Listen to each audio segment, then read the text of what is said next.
ನಮಸ್ತೆ. ಜೈ ಭೈರವಿ ದೇವಿ ಗುರುಭ್ಯೋ ನಮಃ ಶ್ರೀ. ಆ ದೇವಿ ಎಲ್ಲರ ಜೀವನದಾಗೂ ಬೆಳಕು ಕೊಡಲಿ ಅಂತ ಇವತ್ತಿನ ರೀಡಿಂಗನ್ನು ಸ್ಟಾರ್ಟ್ ಮಾಡೋಣ. ಥ್ರೋಟ್ ಇನ್ಫೆಕ್ಷನ್ ಆಗೈತಿ, ಪ್ಲೀಸ್ ಅಡ್ಜಸ್ಟ್ ಮಾಡಿಕೊಳ್ರಿ. ಇವತ್ತಿನ ರೀಡಿಂಗ್ ಏನಂತಂದ್ರೆ, ನೆಕ್ಸ್ಟ್ 7 days ನಿಮ್ಮ ಜೀವನದೊಳಗೆ ನಿಮ್ಮ ಒಂದು ರಿಲೇಷನ್ಶಿಪ್ಪನ್ನು ನೀವು ಸೆಲೆಕ್ಟ್ ಮಾಡ್ಕೋಬೇಕಾಗ್ತದಿಲ್ಲ. ಯಾವುದಾದ್ರೂ ಒಂದು ರಿಲೇಷನ್ಶಿಪ್ ತೊಗೊಳ್ರಿ, ಯಾವ್ದಾದ್ರು ಒಂದು ವ್ಯಕ್ತಿ ಜೊತೆಗೆ ಒಂದು ರಿಲೇಷನ್ಶಿಪ್ ಸೆಲೆಕ್ಟ್ ಮಾಡ್ಕೊಳ್ರಿ. ಆ ರಿಲೇಷನ್ಶಿಪ್ ಅಥವಾ ಆ ವ್ಯಕ್ತಿ ಜೊತೆಗೆ ನಿಮ್ಮ ಎನರ್ಜಿ ನೆಕ್ಸ್ಟ್ 7 days ಹೆಂಗಿರ್ತದೆ, ಅಲ್ಲಿ ಏನಾದರೂ ಚಾಲೆಂಜಸ್ ಫೇಸ್ ಮಾಡಬೇಕಾಗ್ತದೆ ನೀವು, ಅದಕ್ಕೆ ಸೊಲ್ಯೂಷನ್ ಏನು, ಆಮೇಲೆ ಅದ್ರದ್ದು ಔಟ್ಕಮ್ ಏನು. ಸೊ ಅದನ್ನು ಈ ರೀಡಿಂಗ್ ಒಳಗೆ ನೋಡೋಣ ಅಂತ. ಸೊ ಯಾವ ವ್ಯಕ್ತಿನ ನೀವು ಸೆಲೆಕ್ಟ್ ಮಾಡ್ಕೊಂಡು, ಯಾವ ರಿಲೇಷನ್ಶಿಪ್ಪನ್ನು ನೀವು ಸೆಲೆಕ್ಟ್ ಮಾಡ್ಕೊಂಡು ಈ ರೀಡಿಂಗನ್ನು ನೋಡಬೇಕಂತ ಇಷ್ಟಪಡ್ತೀರಿ, ಅವ್ರನ್ನ 3 ಸಲ ಹೆಸರು ಹೇಳ್ಕೊಳ್ರಿ. ಆ ರಿಲೇಷನ್ಶಿಪ್ ಒಳಗೆ ನಿಮ್ಗೇನಾದರೂ ಸರಿ ಮಾಡ್ಕೋಬೇಕಾಗಿತ್ತು ಇದ್ರೆ ಅದನ್ನು ಥಾಟ್ ಒಳಗೆ ಹಾಕ್ಕೊಳ್ರಿ, ಅಂದರೆ ಯೋಚನೆ ಮಾಡಿರಿ ಅದ್ರ ಬಗ್ಗೆ. ಅದಕ್ಕೇನಾದರೂ ಗೈಡೆನ್ಸ್ ನಿಮಗಿಲ್ಲೇ ಸಿಕ್ಕೇ ಸಿಗುತ್ತದೆ. ಸೊ ನನ್ನ ವ್ಯೂವರ್ಸ್ ರೀಡಿಂಗ್ ಸ್ಟಾರ್ಟ್ ಮಾಡೋಣ. ನನ್ನ ವ್ಯೂವರ್ಸ್ ಯಾವ ವ್ಯಕ್ತಿ ಅಥವಾ ಯಾವ ರಿಲೇಷನ್ಶಿಪ್ ಬಗ್ಗೆ ಯೋಚನೆ ಮಾಡಿ ರೀಡಿಂಗ್ ನೋಡ್ತಿದ್ದಾರೆ, ನೆಕ್ಸ್ಟ್ 7 days ಮುಂದಿನ 7 ದಿನಗಳು ಆ ರಿಲೇಷನ್ಶಿಪ್ ಒಳಗೆ ಎನರ್ಜಿ ಹೆಂಗಿರ್ತದೆ, ಏನು ಆಗಬಹುದು, ಸೊಲ್ಯೂಷನ್ ಹೇಳ್ರಿ, ಔಟ್ಕಮ್ ಹೇಳ್ರಿ.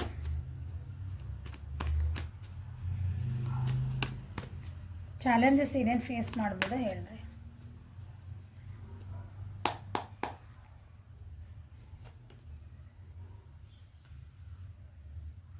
Page of cups in reverse,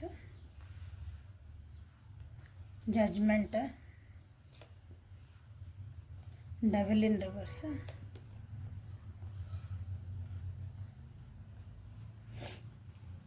knight of wands in reverse. So bottom of the deck the high ಪ್ರೀಸ್ಟಸ್.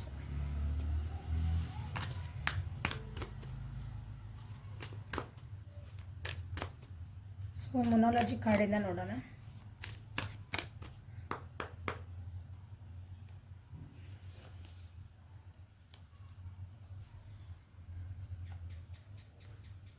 Expect powerful change. Surrender to divine.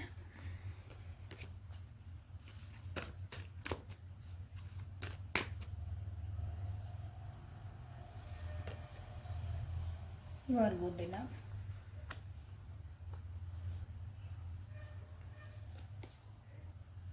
Nothing will come of this situation. Okay.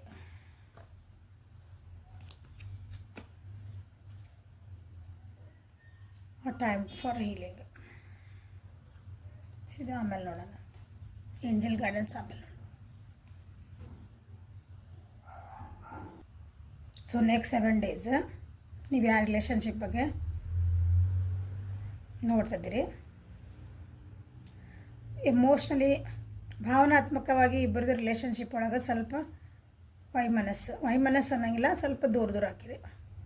ಮಾತುಕತೆ ನಿಂತು ಹೋಗ್ಬೋದಾ, ನೀವೇನಾದ್ರು ಒಬ್ರದ್ದು ಯಾವ್ದಾರು offer expect ಮಾಡಾಕತ್ತಿದ್ರಿ, ಅದು ಸ್ವಲ್ಪ stop ಆಗ್ಬೋದಾ. ನಿಮ್ಮ relationship ಒಳಗೆ unexpected ಒಂದು ಬಿಗ್ ಚೇಂಜ್ ಬರೋವಂಥದ್ದು ಚಾನ್ಸಸ್ ಐತಿ ನೆಕ್ಸ್ಟ್ 7 days ಒಳಗೆ. ಅದು ಒಳ್ಳೇದಿರ್ಬೋದು, ಕೆಟ್ಟದ್ದು ಇರ್ಬೋದು. ನಾನು ಅಂದ್ಕೊಂಡೇ ಇದ್ದಿಲ್ಲ ಈ ರಿಲೇಷನ್ಶಿಪ್ ಒಳಗೆ, ಅಥವಾ ಈ ವ್ಯಕ್ತಿ ಜೊತೆಗೆ ನನ್ನ ಸಂಬಂಧ, ಈ ವ್ಯಕ್ತಿ ನನಗೆ ಹಿಂಗೆ ಮಾಡ್ಬೋದು. ನೀವು ಇಬ್ಬರದು, ನಿಮ್ಮದು ಅವ್ರದ್ದು ಇಬ್ಬರದು ಹೇಳಾಕತ್ತೀನಿ. ಆ ವ್ಯಕ್ತಿನಲ್ಲ, ನಿಮ್ಮೊಳಗೂ ಚೇಂಜಸ್ ಬರ್ಬೋದು. ನೀವು ಅವ್ರಿಗೇನೋ ಒಂದು ಆಫರ್ ಕೊಟ್ಟಿದ್ದೀವಿ, ಕಮಿಟ್ಮೆಂಟ್ ಕೊಟ್ಟಿದ್ದು, ನಮಗೀಗ ಅನ್ಸಲ್ಲ, ನಿಮಗೆ ಕೊಡ್ಬೇಕು ಅನ್ಸಲ್ಲ, ಈಗ ಹೋಲ್ಡ್ ಮಾಡ್ತೀರಿ, ಇಲ್ಲ ಬೇಡ ನನಗೀಗ ಅನ್ಸೋಕ್ಕತ್ತಿಲ್ಲ, ಹಿಂಗೆ ಮನಸ್ಥಿತಿ ಹಿಂಗೆ ಆಗ್ಬೋದು ನಿಮ್ಮದು ನೆಕ್ಸ್ಟ್ 7 days ಒಳಗೆ. ನೆಕ್ಸ್ಟ್ 7 days ಒಳಗೆ ನಿಮ್ಮದು ಯಾಕೆ ಹಿಂಗೆ ಆಗ್ತತಿ ಅಂತಂದರೆ, ಕೆಲವೊಂದು ನಿಮಗೆ ಸತ್ಯಾಸತ್ಯತೆಗಳನ್ನ ಒಪ್ಕೊಳ್ಳೋಕೆ ಕಷ್ಟ ಆಗ್ಬೋದು. ಇಲ್ಲೇ ಕ್ಷಮಿಸುವಂಥ ಗುಣ ಅಥವಾ ಅದನ್ನು ಲೆಟ್ ಗೋ ಮಾಡುವಂಥ ಅದೈತಲ್ಲ ಒಂದು ಪರಿಸ್ಥಿತಿ, ಅದೇ ಚಾಲೆಂಜ್ ಆಗಿ ಕಾಣ್ತೈತಿ ನೆಕ್ಸ್ಟ್ 7 days ಒಳಗೆ. ಯಾವ ವಿಷಯನ ಇರ್ಬೋದು, ಆಗೋಗಿದ್ದಿರ್ಬೋದು, ಅಥವಾ ಈಗ ರೀಸೆಂಟಾಗಿ ಮತ್ತು 7 days ಒಳಗೆ ಆಗ್ಬೋದು ಕೆಲವೊಂದು ವಿಷಯಗಳು. ಅವನ್ನ ನಿಮ್ಗೆ ಕ್ಷಮಿಸಿ ಮುಂದೆ ಹೋಗ್ಬೇಕಲ್ಲ, ಅದು ಆಗಲ್ಲ. ಅದೊಂಥರ ಚಾಲೆಂಜ್ ಅಂತ ಅನ್ನಿಸ್ತದೆ ನಿಮಗೆ.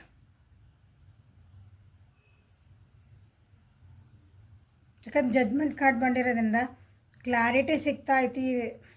ಆ ಕ್ಲಾರಿಟಿನ ನೀವು ಒಪ್ಕೊಳಕ್ಕೆ ಅಂದರೆ ಒಂದು ಇದಕ್ಕೆ ಸತ್ಯಾಸತ್ಯತೆಗಳು ತಿಳಿತಾವೆ ಈ ರಿಲೇಷನ್ಶಿಪ್ ಬಗ್ಗೆ, ಅಥವಾ ನಿಮ್ಮಿಬ್ಬರು ರಿಲೇಷನ್ ಒಳಗಿಂದ ಕೆಲವೊಂದು ಅವನು ಜೀರ್ಣ ಮಾಡ್ಕೊಳಕ್ಕಾಗಲ್ಲ ಅಂತೇವಲ್ಲ, ನಾವು ಒಪ್ಕೊಳಕ್ಕಾಗಲ್ಲ ಮನಸ್ಸೊಳಗೆ. ಅಂಥದ್ದು ಕೆಲವೊಂದು ನೀವು ಚಾಲೆಂಜಸ್ ನೀವು ಫೇಸ್ ಮಾಡ್ಬೋದು ಈ ರಿಲೇಷನ್ಶಿಪ್ ಒಳಗೆ.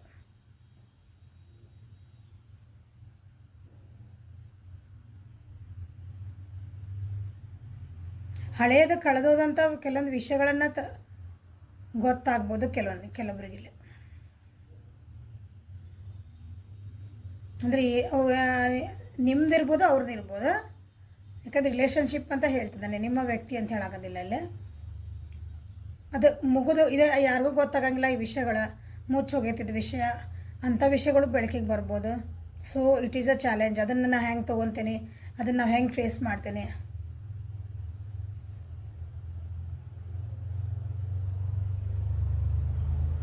ಸೊ ನೀವಿಲ್ಲಿ ಇದಕ್ಕೇನಂದ್ರೆ ನೀವು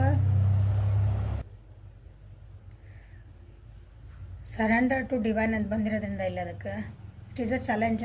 ನಿಮ್ಮನ್ನು ನೀವು ಸರೆಂಡರ್ ಆಗೋಕ್ಕೂ, ಈ ರಿಲೇಷನ್ಶಿಪ್ ಒಳಗೂ ನಿಮ್ಮನ್ನು ನೀವು ಫುಲ್ ತೊಡಗಿಸ್ಕೋಬೇಕು, ಅದನ್ನು ಚಾಲೆಂಜೇ.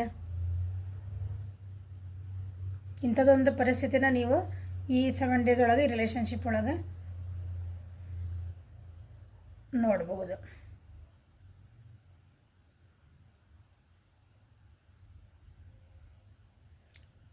ನಿಮ್ದು ಕೆಲವೊಂದು ಅಥವಾ ನಿಮ್ಮ ರಿಲೇಷನ್ಶಿಪ್ ಒಳಗೆಲ್ಲ ಕೆಲವೊಂದು ಏನೋ ಆಗಿ ಹೋಗ್ಬಿಟ್ಟಿರ್ತಾವೆ.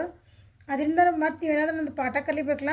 ಯಾಕಂದರೆ ಏನಾರ ಒಂದು ಸಿಚುವೇಶನ್ ನಾವೇನಾರು ಎದುರಿಸಿದ್ರೆ ಅದ್ರ ನಾವು ಏನೋ ಚೇಂಜ್ ಆಗಿ ಹಾಕೋದ್ರಿಂದ ಒಳ್ಳೇದರ ಆಗ್ತೈತಿ, ಕೆಟ್ಟದರ ಆಗ್ತೈತಿ. ಆ ಪಾಠಗಳನ್ನು ಕಲಿಯೋದನ್ನು ಸಹ ನಿಮ್ದಿಲ್ಲೇ ಚಾಲೆಂಜ್ ಆಗ್ತೈತಿ.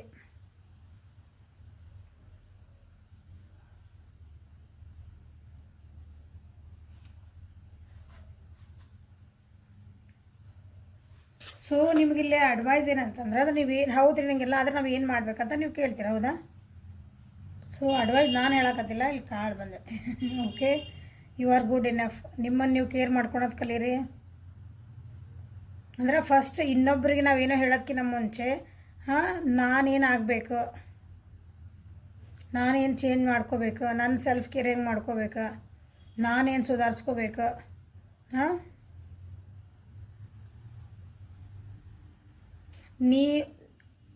ನಿಮ್ಮನ್ನು ನೀವು ಫಸ್ಟ್ ಪ್ರಯಾರಿಟಿ ಒಳಗೆ ಇಟ್ಕೋರಿ ಅಂತ ಹೇಳ್ತಾರೆ ನಿಮ್ಗೆ.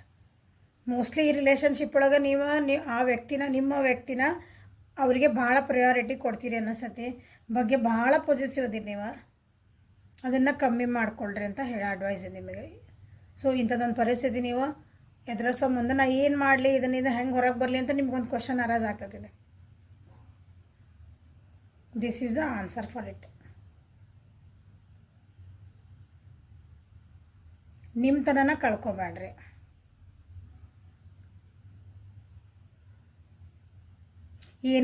ಏನೇ ಒಂದು ಪರಿಸ್ಥಿತಿ ಬಂದ್ರೂ ಶಾಂತಿ ಇರೋದಕ್ಕೆ ರೂಢಿ ಮಾಡಿರಿ. ಯಾಕಂದರೆ ಡಬಲ್ ಕಾರ್ಡ್ ಇದೆ ನಿಮ್ಮೊಳಗಿರೋ ಒಂದು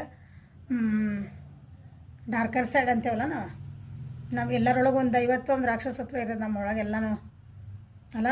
ಹಂಗೆ ನಿಮ್ಮೊಳಗಿರೋ ಒಂದು ರಾಕ್ಷಸತ್ವದ ಇರ್ತದಲ್ಲ, ಅದನ್ನು ಜಾಗೃತಿ ಮಾಡ್ಕೊಬೇಡ್ರಿ. ಶಾಂತಿ ಇರ್ರಿ, ಕೂಲ್ ಇರ್ರಿ. So this is the advice. So what is the outcome? ಹೌದು, ಇಷ್ಟೆಲ್ಲ ನಾವು ಮಾಡ್ಕೊಂಡ್ಮೇಲೆ ಇದು ರಿಲೇಷನ್ಶಿಪ್ ಏನಾಗ್ತದೆ ಅಂದರೆ ಏನೂ ಚೇಂಜ್ ಆಗಂಗಿಲ್ಲ. ಇಲ್ಲಿ ಏನೂ ಚೇಂಜ್ ಆಗಂಗಿಲ್ಲ ಅಂತಂದ್ರೆ ಎದುರಿರೋ ವ್ಯಕ್ತಿ ಹೆಂಗಿರ್ತಾರೆ ಹಂಗೆ ಇರ್ತಾರೆ. ನೀವು ಪಾಠ ಕಲಿತೀರಿ ಅಥವಾ ಅವ್ರು ಪಾಠ ಕಲಿತಾರೆ. ದೊಡ್ಡ ಮೇಜರ್ ಚೇಂಜಸ್ ಅಂದರೆ ಸತ್ಯ ಒಪ್ಕೋಬೇಕು, ಒಂದು ಅದನ್ನು ಫೇಸ್ ಮಾಡಬೇಕು, ಒಂದು ಅವ್ರು ನನ್ನ ಬಿಟ್ಟು ಹೋಗ್ತಾರೆ, ನಾವು ಬಿಟ್ಟು ಹೋಗ್ತೇವೆ, ಇಂಥವೇನು ಇರೋಂಗಿಲ್ಲ ಇಲ್ಲಿ. ಇಬ್ಬರು ಸ್ವಲ್ಪ ಪಾಸ್ ತೊಗೊತೀರಿ, ಮೋಸ್ಟ್ಲಿ ಮಾತು ಬಿಡ್ತೀರಿ, ಇಲ್ಲೇ ಮಾತಾಡೋದು ಕಮ್ಮಿ ಮಾಡ್ಬೋದು.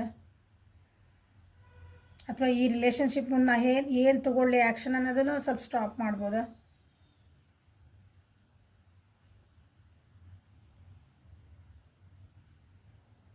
ಸೊ ಅಂಥದ್ದು ಒಂದು ಮೇಜರ್ ಆಗಿ ಏನೋ ಒಂದು ಚೇಂಜ್ ಆಗ್ತೈತಿ ಇಷ್ಟೆಲ್ಲ ಆಗಿದ ಮೇಲೆ ಅಂತಂದ್ರೆ, ಯಾಕಂದ್ರೆ ನೀವು ನಿಮ್ಮೊಳಗೆ ನೀವು ತಿಳ್ಕೊಂಬಿಟ್ರಿ ಅಂದ್ರೆ ಇದು ಏನು ಅದು ಪ್ರಾಬ್ಲಮ್ ಇಲ್ಲ. ಅಲ್ಲಿ ಯಾಕಂದರೆ ನಿಮ್ಮ ಚಾಲೆಂಜಸ್ ಬರೋದೇ ಈ ರಿಲೇಷನ್ಶಿಪ್ ಒಳಗೆ ನೆಕ್ಸ್ಟ್ 7 ಡೇಸ್ ಒಳಗೆ. ಒಬ್ರಿಗೊಬ್ರು ಕ್ಷಮಿಸ್ಕೋಬೇಕು, ಒಬ್ರಿಗೊಬ್ರು ಏನು ನಾವು ತಪ್ಪು ಮಾಡಿದ್ವಿ ನಮ್ಮನ್ನು ನಾವು ಅರ್ತ್ಕೋಬೇಕು. ಹಾಂ, ಸತ್ಯಾಸತ್ಯತೆಗಳನ್ನು ಒಪ್ಕೊಂಡು ಧೈರ್ಯವಾಗಿ ಅದನ್ನು ಒಪ್ಕೊಂಡಂಥ ಆಕ್ಸೆಪ್ಟೆನ್ಸ್ ಐತಲ್ಲ ಅದು ಇತ್ತಂದ್ರೆ, so this is not a problem. Outcome ಏನಾರು ಇರಲಿ ಅದೇ ನೋ ಪ್ರಾಬ್ಲಮ್. ಸೊ ಇದು ನೆಕ್ಸ್ಟ್ 7 ಡೇಸಿಗೆ ನಿಮ್ಮ ರಿಲೇಷನ್ಶಿಪ್ ಒಳಗೆ ಏನು ಆಗ್ತೈತಿ ಅನ್ನೋದೊಂದು ರೀಡಿಂಗ್ ಇದೆ. ಸೊ ನೆಕ್ಸ್ಟ್ 7 ಡೇಸಿಗೆ ಸೇವ್ ಮಾಡಿ ಇಟ್ಕೊಳ್ರಿ ವಿಡಿಯೋನ. ನೆಕ್ಸ್ಟ್ 7 ಡೇಸ್ ಏನಾಯ್ತು ಅಂತಂದು ಕಮೆಂಟ್ ಒಳಗೆ ಹಾಕ್ರಿ. ಇಲ್ಲಿವರೆಗೂ ವಿಡಿಯೋ ನೋಡ್ತಿದ್ದೀರಿ ಅಂದ್ರೆ ಕಮೆಂಟ್ ಮಾಡಿರಿ, ಲೈಕ್ ಮಾಡಿರಿ, ಶೇರ್ ಮಾಡಿರಿ, ಸಬ್ಸ್ಕ್ರೈಬ್ ಮಾಡ್ಕೊಳ್ರಿ ಯಾರ್ಯಾರು ಮಾಡ್ಕೊಂಡಿಲ್ಲ. ಸೊ ಏಂಜಲ್ಸ್ ನಿಮ್ಗೆ ಏನು ಗೈಡೆನ್ಸ್ ಕೊಡ್ತಾರ ಅಥವಾ ನಿಮಗೆ ಏನಾದರೂ ಒಂದು ಬ್ಲೆಸ್ಸಿಂಗ್ಸ್ ಕೊಡ್ತಾರ ನೋಡೋಣ. Unconditional love your self. ಇಲ್ಲಿ ಹೇಳಿದೆ ನಾನು, ನಿಮ್ಮನ್ನು ನೀವು ಕೇರ್ ಮಾಡ್ಕೊಳೋದು ಕಲೀರಿ. ನಮ್ಮನ್ನು ನಾವು ಕೇರ್ ಮಾಡ್ಕೊಳೋದಂದ್ರೆ ನಮ್ಮ ಮೆಂಟಲ್ ಹೆಲ್ತ್, ಮಾನಸಿಕವಾದಂತಹ ಆರೋಗ್ಯ, ಭಾವನಾತ್ಮಕವಾದಂಥ ಆರೋಗ್ಯ, ಸಾಮಾಜಿಕ ಆರೋಗ್ಯ ಎಲ್ಲನೂ ಬಂತದ್ರೊಳಗೆ. ಎಲ್ಲ ನೀವು ಕೇರ್ ಮಾಡ್ಕೊಳ್ರಿ ಅಂತ ಹೇಳ್ತಿದಾರಲ್ಲ. ಸೊ ಅಂಥದ್ದೊಂದು ಪರಿಸ್ಥಿತಿ ಕ್ರಿಯೇಟ್ ಆಗ್ಬೋದು ನೋಡ್ರಿ, ಪದೇ ಪದೇ ಇದೆ ಬರ್ತದೆ ಅಂದ್ರೆ ಟ್ರಾನ್ಸ್ಫಾರ್ಮೇಷನ್. ಸೊ ಚೇಂಜಸ್ ಆಗ್ತದೆ. ಇಲ್ಲಿ ಜಡ್ಮೆಂಟ್ ಕಾರ್ಡ್ ಬಂದತಿಲ್ಲ. ನಿಮ್ಮೊಳಗೆ ನೀವು ಚಾಲೆಂಜಸ್ ನೀವು ಏನೇ ಫೇಸ್ ಮಾಡಿದ್ರು ನಿಮ್ಮೊಳಗೆ ನೀವು ಒಂದು ಪರಿವರ್ತನೆಗಳು ನಿಮ್ಗೆ 100% ಆಗೇ ಆಗ್ತೈತಿ ಈ ನೆಕ್ಸ್ಟ್ 7 ಡೇಸ್ ಒಳಗೆ ಈ ರಿಲೇಷನ್ಶಿಪ್ ಒಳಗೆ. ಅಂದರೆ ಅದು ಬ್ಲೆಸ್ಸಿಂಗ್ ನಿಮಗೆ ಆಗಿದ್ದು ಒಳ್ಳೇದು. ಆಗ್ಬೋದು, ನೀವರಾಗ್ಬೋದು, but this is a blessing. Divine passion, ಸತ್ಯಾಸತ್ಯತೆಗಳನ್ನು ಏನೋ ಬಂದ್ರೂ ಒಪ್ಕೋರಿ ಅಂತ ಹೇಳಕತ್ತೇನೆ. ಇಲ್ಲಿ ಬಂದು be honest with yourself. ನಿಮಗೆ ನೀವು ಸತ್ಯವಾಗಿರ್ರಿ, ನಿಮಗೆ ನೀವು ಹಾನೆಸ್ಟ್ ಆಗಿರ್ರಿ, ನಿಮಗೆ ನೀವು ಪ್ರಾಮಾಣಿಕತವಾಗಿರ್ರಿ. ನಾ ಏನದೇನಿ, ನಿಮಗೆ ನೀವು ಸುಳ್ಳು ಹೇಳ್ಕೊಬೇಡ್ರಿ.